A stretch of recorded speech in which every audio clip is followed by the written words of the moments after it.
पायल की चीख पूरे मोहल्ले में गूंज रही थी, पर मजाल है जो कोई उसे बचाने आता, क्योंकि सबको लगता है कि ये उन लोगों का निजी मामला है और रोज का ही नाटक है। रोज रोज कौन इन लोगों के पचड़े में पड़े। पर क्या सचमुच ये निजी मामला है? एक 18 साल की लड़की जिसका बाप बेवजह उसे नशे की हालत में घर के बाहर पीटता है और लोग तमाशा देखते रहते हैं, कोई उसे क्यों नहीं रोकता? पायल का पिता मदन बहुत शराब पीता था।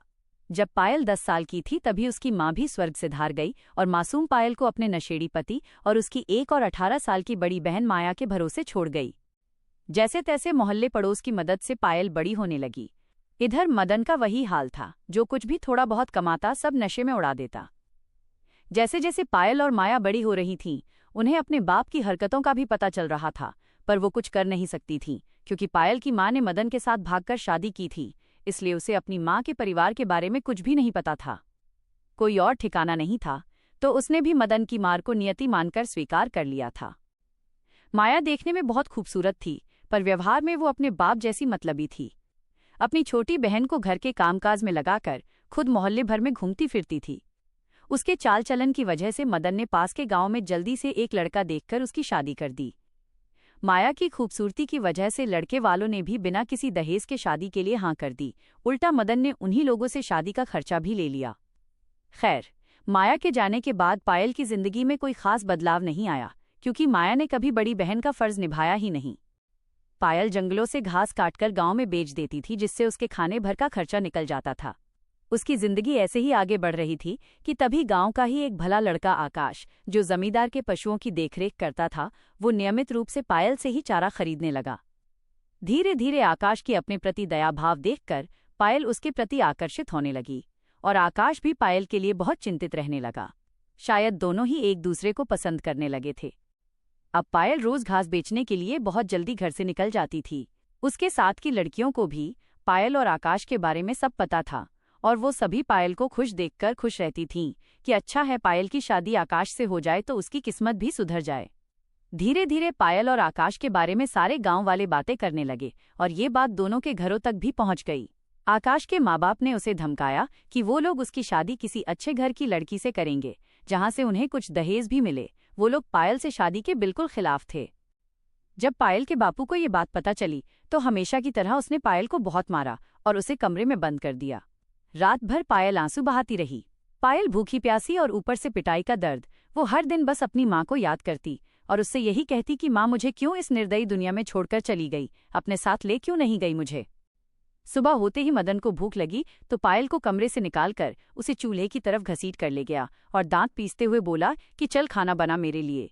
बेचारी खुद भूखे पेट अपने जालिम बाप के लिए खाना पकाने लगी। जो भी घर में थोड़ा बहुत बचा हुआ था वो उसने पकाकर रख दिया, और मदन ने भी बस अपना पेट भर लिया। एक बार भी ये नहीं सोचा कि बेटी ने खाया है या नहीं। पेट भरने के बाद मदन निकल गया अपनी आवारगी करने, और बेचारी पायल रह गई अकेली।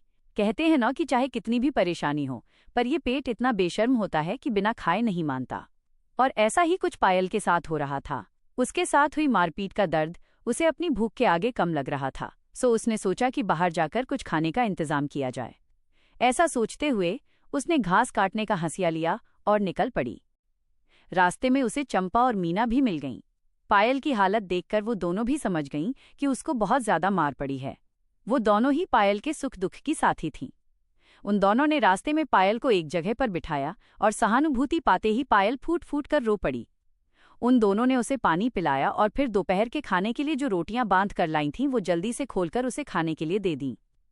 अचार और रोटी खाने के बाद जैसे पायल के बदन में थोड़ी स्फूर्ति आई, और तब उसने रात में जो उसके पिता ने उसके साथ मारपीट की उसका सारा किस्सा चंपा और मीना को बताया। उसके साथ हुए जुल्म को सुनने के बाद चंपा पायल से कहने लगी कि क्यों न तुम आकाश के साथ भाग जाओ, वैसे भी तेरा बापू तो सिर्फ तुझे मारता ही रहता है, उसे कोई फिक्र तो है नहीं तेरी, इसलिए अच्छा है कि तू आकाश से शादी कर ले, कम से कम वो तुझे प्यार तो करता है। 16 साल की उम्र का जितना भी ज्ञान उन दोनों को था वो उन्होंने पायल को दे दिया, और पायल ने भी अपनी सहेलियों की बात को ब्रह्म ज्ञान समझकर ग्रहण कर लिया। वो बेचारी करती भी क्या, क्योंकि ये सहेलियां ही उसका पूरा परिवार थीं। जिन परिस्थितियों से पायल गुजर रही थी उनमें तो अच्छे खासे परिपक्व लोग भी भटक जाते हैं, तो वो बेचारी तो मासूम बिन माँ की बच्ची ही थी, जिसने हंसने खेलने की उम्र में माँ को खो दिया और पढ़ने लिखने की उम्र में घर की सारी जिम्मेदारी उसके सर पर डाल दी गई। खैर, तो तय ये हुआ कि मीना ये सारी बात आकाश को बताएगी और फिर आगे की तैयारी की जाएगी। अगले दिन मीना ने सारी बात आकाश को बता दी। आकाश, जो अभी 18 साल का था और दुनिया उसे सिर्फ प्यार के रंगों से ही सजी लगती थी, उसे ये पता ही नहीं था कि इन रंगों को लाने में कितनी मेहनत करनी पड़ती है, कितने उतार चढ़ाव झेलने पड़ते हैं, तब कहीं जाकर जिंदगी खुशनुमा बनती है। खैर, मीना की बात उसे सही लगी और उन दोनों ने योजना बनाई कि सुबह अंधेरे ही पायल घास काटने के बहाने निकलेगी और जंगल में आकाश से मिलेगी और फिर दोनों वहीं से शहर चले जाएंगे। वो रात पायल और आकाश दोनों की ही आंखों में बीती। पायल, चूंकि वो एक स्त्री ही है, तो उसका मन अपने पिता के लिए भी चिंतित था कि उसके जाने के बाद उसके पिता का कौन ख्याल रखेगा, पर फिर अपने सुनहरे भविष्य की कल्पना उसे अपने पिता के प्रति उमड़े प्रेम पर भारी पड़ने लगती। खैर, सर्दी की ठिठुरती सुबह 3 बजे दोनों ही जंगल की तरफ निकल पड़े, क्योंकि गांवों में 4 बजे ज्यादातर लोग जाग जाते हैं। छिपते छिपाते दोनों जंगल में तय स्थान पर मिल गए और एक दूसरे को देखकर ऐसे खुश हुए मानो जन्मों के बिछड़ने के बाद मिले हों। आकाश ने पायल का हाथ थामा और शहर की तरफ जाने के लिए निकल पड़ा। बस स्टैंड पर भी दोनों मुंह ढककर एक दूसरे से अलग होकर बैठे रहे ताकि उन्हें कोई न पहचाने, और जैसे ही बस आई, दोनों बस में भी अलग अलग बैठ गए। शहर पहुंचते ही दोनों ने राहत की सांस ली। आज पहली बार पायल को दुनिया इतनी खूबसूरत लग रही थी। आकाश का हाथ उसने बहुत मजबूती से थाम लिया था और दोनों एक साथ अपने नए जीवन की शुरुआत के लिए आगे निकल पड़े। प्यार की उम्र का पहला पड़ाव होता है बुनियादी सुविधाएं, तो अब आकाश और पायल को भी उस जरूरत का एहसास हुआ। तब आकाश ने पायल से कहा कि सबसे पहले हमें अपने रहने का इंतजाम करना होगा, क्योंकि सर्दी के दिन काटना तो आसान होता है पर रातें बहुत मुश्किल। तो दोनों ही अपना बसेरा ढूंढने में लग गए। पूछते पाछते वो दोनों एक छोटी बस्ती में पहुंचे। प्यास और भूख से दोनों का ही बुरा हाल था। बस्ती में घने पेड़ों से घिरे हुए कुछ चुनिंदा मकान ही थे, जिनकी दीवारें जगह जगह से झड़ रही थीं। बस्ती में एक ही नल लगा था, जहां पर लोगों की लंबी कतार थी। पानी लेने के लिए होड़ लगी हुई थी और आपस में लोगों का झगड़ा भी हो रहा था। खैर, उन दोनों ने चारों तरफ नजरें घुमाते हुए बस्ती का जायजा लिया और फिर पानी के नल की तरफ बढ़ने लगे। लोगों की नज़र जैसे ही उन दोनों पर पड़ी तो उन्होंने तुरंत ही पहचान लिया कि दोनों नए आए हैं। बस्ती वालों ने उन्हें कुछ नहीं कहा और फिर दोनों नल की तरफ पानी पीने चल पड़े। पानी पीने के बाद उन्होंने उन लोगों से कोई घर किराए पर पूछा तो उन्होंने उस बस्ती के मालिक का पता बता दिया और थोड़ी जद्दोजहद के बाद उन दोनों को रहने का ठिकाना मिल गया। अब पायल ने आकाश से कहा कि कोई मंदिर पता करे जहां वो दोनों शादी कर सकें। आकाश और पायल के पास जो भी थोड़ा बहुत पैसा था, उन पैसों से उन दोनों के घर के किराए और खाने पीने का 2-3 महीने का गुजारा हो सकता था। अब जब आकाश शादी के लिए पता करने गया तो पता चला कि वहां शादी के रजिस्ट्रेशन और पंडित को देने में बहुत पैसा खर्च हो जाएगा। आकाश अब थोड़ा परेशान हो गया कि क्या किया जाए। अगर वह विधि विधान के साथ पायल से शादी करता है तो बचे हुए सारे पैसे खर्च हो जाएंगे, और यदि वह बिना रीति रिवाज पूरे हुए पायल को पत्नी स्वीकार करता है तो पायल इस बात से सहमत नहीं होगी। सारी रात आकाश इसी पशोपेश में रहा कि वो पायल से क्या कहे। सुबह होते ही आकाश उठा और काम की तलाश में बाहर निकल गया। इधर पायल नल के पास पानी लेने की लाइन में खड़ी थी। घर आकर उसने देखा कि आकाश जा चुका है। उसे थोड़ा दुख भी हुआ कि सुबह सुबह बेचारा आकाश बिना खाए पिए घर से निकल गया, पर वो भी क्या करती, घर में अभी कोई सामान ही नहीं था जिससे वो खाना पकाकर आकाश को खिला सकती। इधर पायल को घर में न पाकर मदन का बुरा हाल था। सारे गांव में ये बात फैल चुकी थी कि पायल और आकाश घर से भाग गए हैं। मदन को तो ज्यादा फर्क नहीं पड़ा, पर आकाश के परिवार वाले बहुत ही बेइज्जती महसूस करते थे। उन्होंने घर से निकलना ही बंद कर दिया था।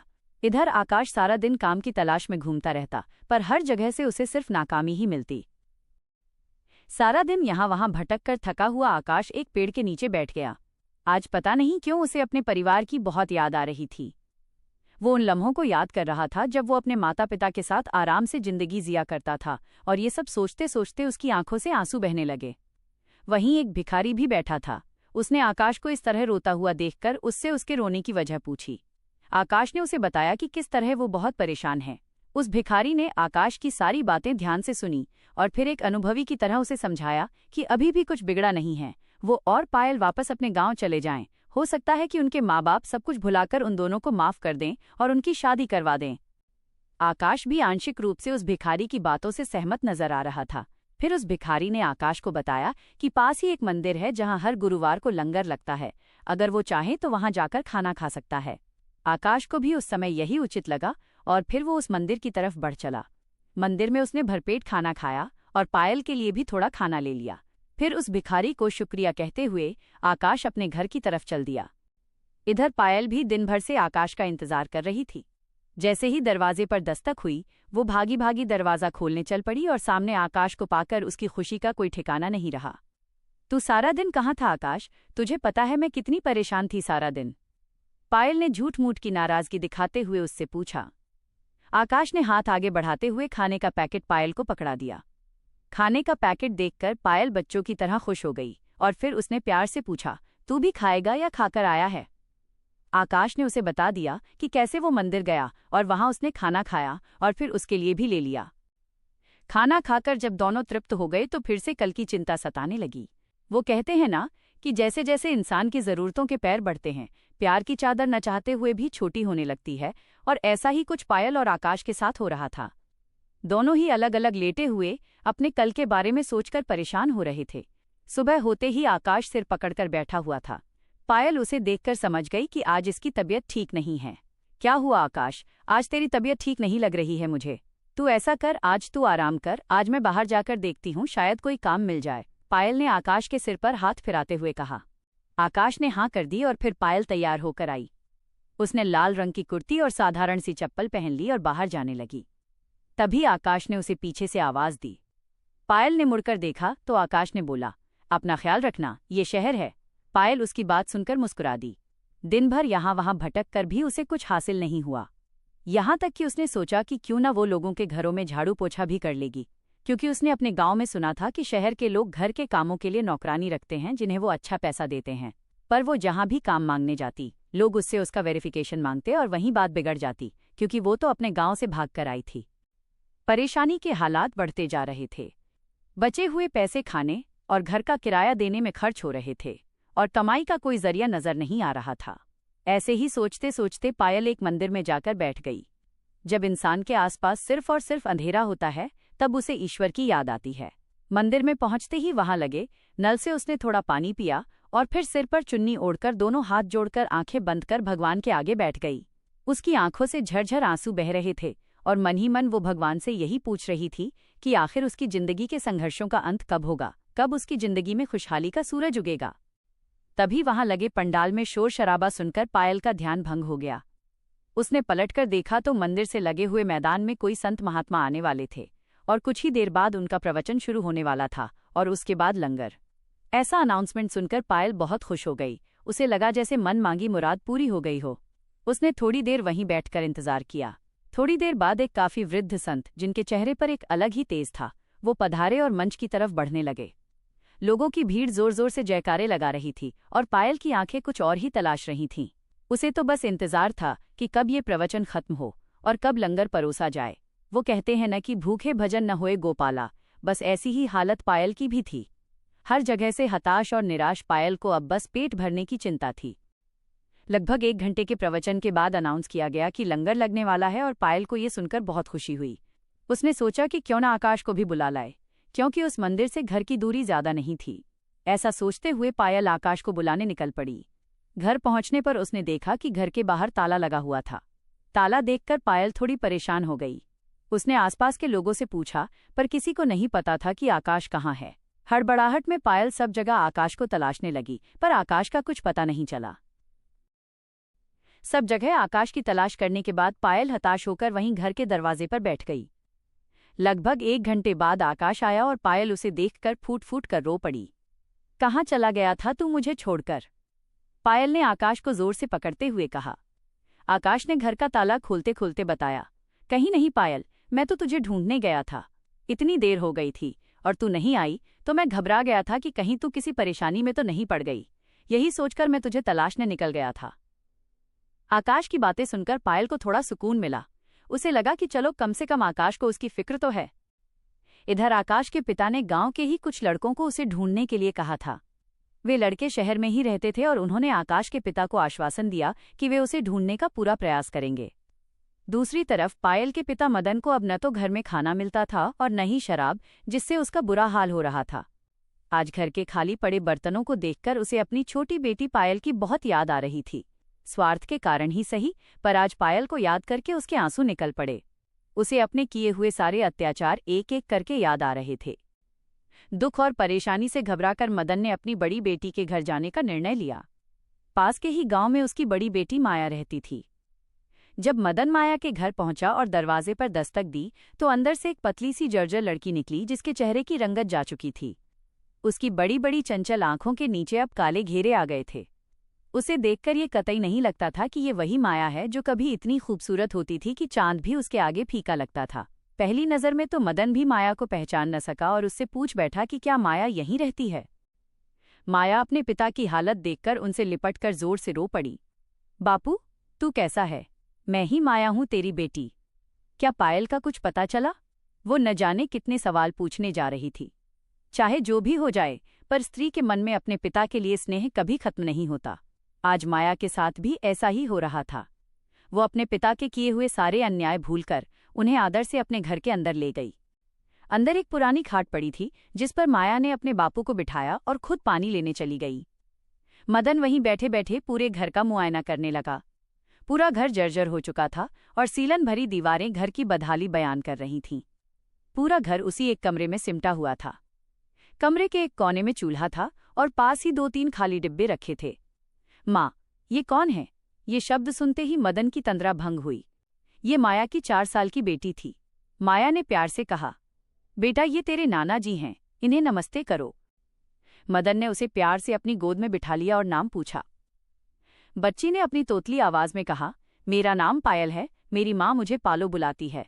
मदन के बूढ़े चेहरे पर हल्की सी मुस्कान तैर गई। पानी पीने के बाद जब मदन ने माया के पति के बारे में पूछा तो माया का चेहरा कड़वा हो गया। उसने अपने उलझे बालों का जूड़ा बनाते हुए कहा, बापू, जैसे तूने हमें पाला है वैसे ही मेरा आदमी भी मेरी बेटियों को पाल रहा है।